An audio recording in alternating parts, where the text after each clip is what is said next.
If you're thinking of free buses, you're probably thinking of New York City Mayor Zohran Mamdani. You might think of socialism as well.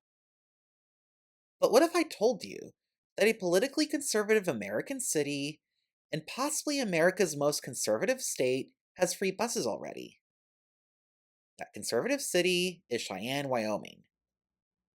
In 2024, all but one election district in Cheyenne voted in favor of Donald Trump, as well as for Republican candidates for the House and the Senate.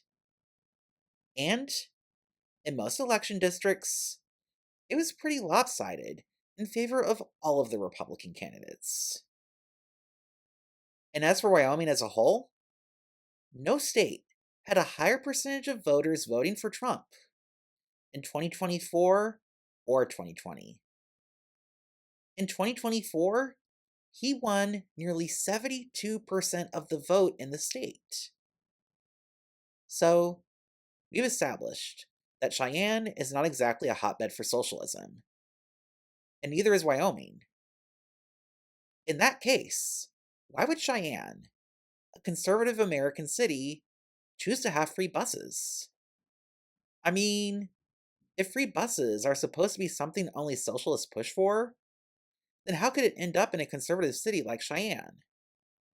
Some of the reasons I've heard for free buses there are reasons I've heard before: that it would improve ridership, result in faster boarding, and greater convenience for riders. You know, some of the stuff I've heard in favor of free buses in New York City, which is kind of wild, because you'd think that conservatives in Cheyenne would at least have arguments favoring free buses that are much different from a socialist in the Big Apple. But there is one particular argument in favor of free buses in Cheyenne that I find particularly interesting. That argument that free buses would save money. Per the transit development plan that outlined the plan for free buses in Cheyenne, it would actually save money for Cheyenne to go fare free.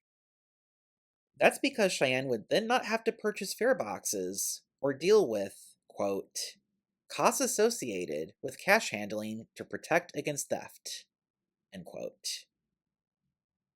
What's interesting about this argument in favor of free buses in Cheyenne is twofold. First, that one of the arguments for free buses is fiscal responsibility, as having free buses in Cheyenne appears to be the fiscally responsible thing to do.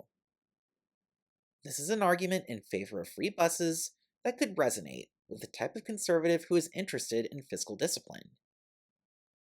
Second, that it is possible for free buses to, in some cases, be a net savings for a transit agency. Free public transit in any form is typically thought of as something that's a financial burden. As such, seeing a transit agency that actually saves money by making buses free is not what some might expect. Which begs a bit of a question. What sorts of circumstances could lead to it actually being most cost effective to run transit for free? My theory is that it would need to be a smaller transit agency involved, where the amount of money collected from fares is relatively low to begin with. What this would mean is that you aren't losing much fare revenue by eliminating fares, and that, if anything, the costs associated with collecting fares might actually be more than the money you collect from fares. This is the sort of circumstance that I could easily see college towns fitting into, as most of the bus riders, the college students themselves, often aren't paying fares to begin with.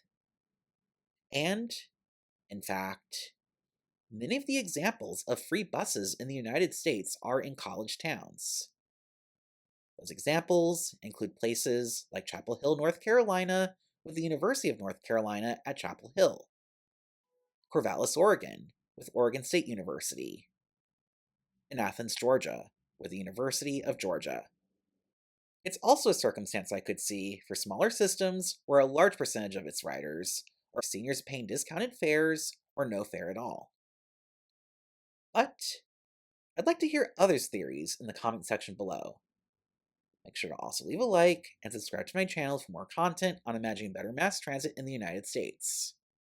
Thank you, and have a good day.